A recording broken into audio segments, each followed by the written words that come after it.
Hey guys, welcome back to another Let's Talk series video, and this will be the third one. If you're interested in the other two, I will link them down below. So let's get into today's topic. So for today's topic, I want to talk to you guys about what anxiety is and how to deal with it, or how it is dealing with either social anxiety or different types of anxiety. So let's get into it. I've been dealing with anxiety myself since I was 11 years old, and I can pin it back to that point because a lot of life changes happened for me in my own life where I moved to a completely different state. And I remember we moved into a new house and I was so overwhelmed that I had a panic attack. And it was very stressful because I didn't know what it was or how to categorize how I was feeling in the moment. And from then on, it kind of escalated with trauma experiences and dealing with social situations where I would overanalyze everything. So I'm going to kind of talk about some experiences that I've had and how frustrating it can be or how mentally draining it can be. And if you struggle with anxiety or a mental disorder, it's challenging and it kind of takes up a lot of your life. So let's get into some experiences. So when I was in high school, I was bullied a lot, and I had a lot of, I wouldn't say enemies, but I had a lot of people who treated me very poorly and didn't care about me in any realm. And I also had a lot of home abuse situations as well. So I kind of grew up in that environment of always feeling unsafe and not in control of things, or feeling very overwhelmed all the time because it was stressful every day. Every day it was stressful. A couple times I would have breakdowns because I couldn't handle how much there was to deal with in my own life and the lives around me. And from then on, I kind of would process things really bad and just not be able to function because I would constantly overthink about everything. But with this constantly overthinking, it came a lot of not being able to function in a normal setting. So when I finally went to college, I had panic attacks pretty much a couple times a day, and I didn't want to go out a lot of times because I would get so overwhelmed, feel panicked, and just not want to experience anything or go out where I could have a panic attack. It was the fear of having a panic attack. And a panic attack will make you feel like you're dying in that instant. Your brain can't process all the thoughts from your feelings and your facts, and you just get so overwhelmed that you panic. And I went to a lot of cognitive behavioral therapy for it, because you have to separate your facts and your feelings and then make a chart and then figure out what your brain is trying to do. And it's very exhausting because when you have anxiety and your brain mixes everything like this, you have to categorize things and make your brain work that much harder of a person who doesn't have anxiety. And yeah, it is stressful and challenging, and it is something that anybody who has anxiety deals with every day. And with that also comes social anxiety. So if you have social anxiety, which I have, my anxiety is very unique. I have generalized anxiety disorder, but if you have social anxiety, you struggle in social situations. So going to the store, or going to a job interview, or going to meet up with a new friend, you will get so much anxiety and it's the worst of the worst because you overanalyze every single thing that you say, do. It is a whole process that just takes over your entire body, and you're I can't handle this, I'm gonna shut down. But just shutting down doesn't always mean that you can't rebuild yourself back up and live a normal life.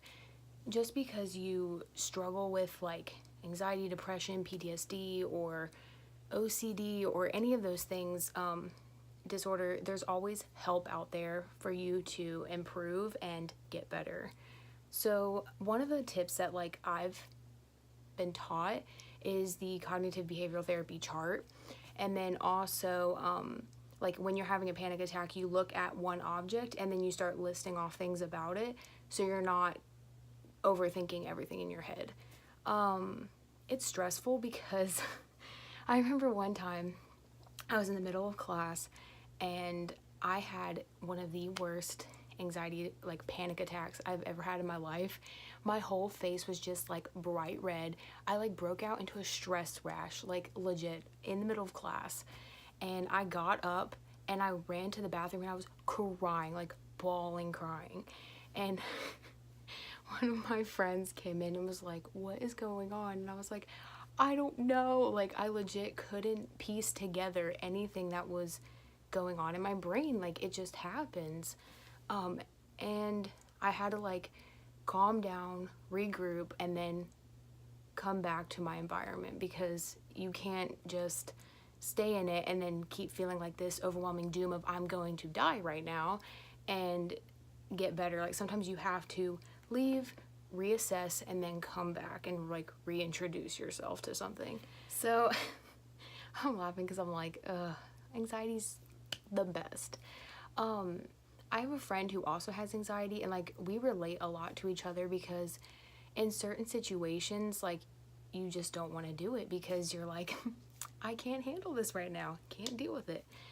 But the thing about it too is there are so many ways to improve and work on it and not feel like it takes over your entire life. But for me, because I actually genuinely have a disorder, it consumes a lot of my life. Like, I'll use an example.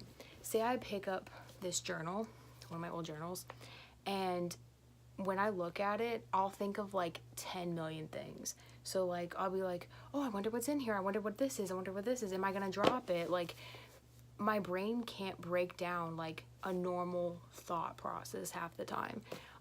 This happens a lot when I go to restaurants, or when I go to like any like store and stuff. I will overthink the most tiniest things. Like, it doesn't make any sense at all. Like, one time I went to a restaurant and I like sat there and was like so anxious to pick up my glass of water, because I was either, one, I like was overthinking that I could spill it, or two, like there was something in it. Like, you just kind of overthink the whole entire process of just drinking a glass of water, which is so annoying.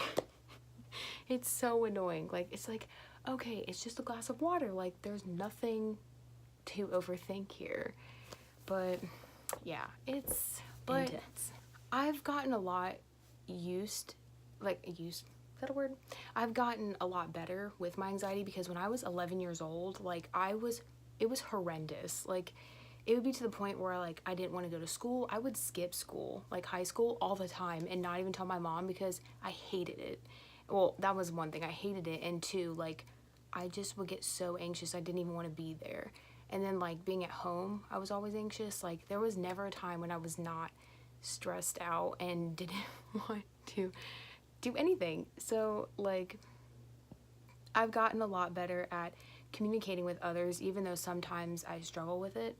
I've also gotten a lot better at understanding what to do in certain situations, or how to address panic attacks and being anxious at the tiniest things. So yeah, if you struggle with anxiety or depression, or any sort of like mental disorder, like, it is challenging and it is hard, but like, you can get through this. And through it all, just be yourself. Like, don't worry about what other people will think of you, or if there's a stigma on your mental health, or if your parents don't believe you, or especially in like, if you're in a religion where they don't believe that it's a real thing. It's a real thing, and a lot of people do struggle with it, and you're not alone in that fact at all. You're never alone. And if you like these videos, please give it a thumbs up and subscribe. And if you want to watch my 2 other videos of the Let's Talk series. I will have them down below. Thank you guys for watching, and I will see you in the next video. Bye.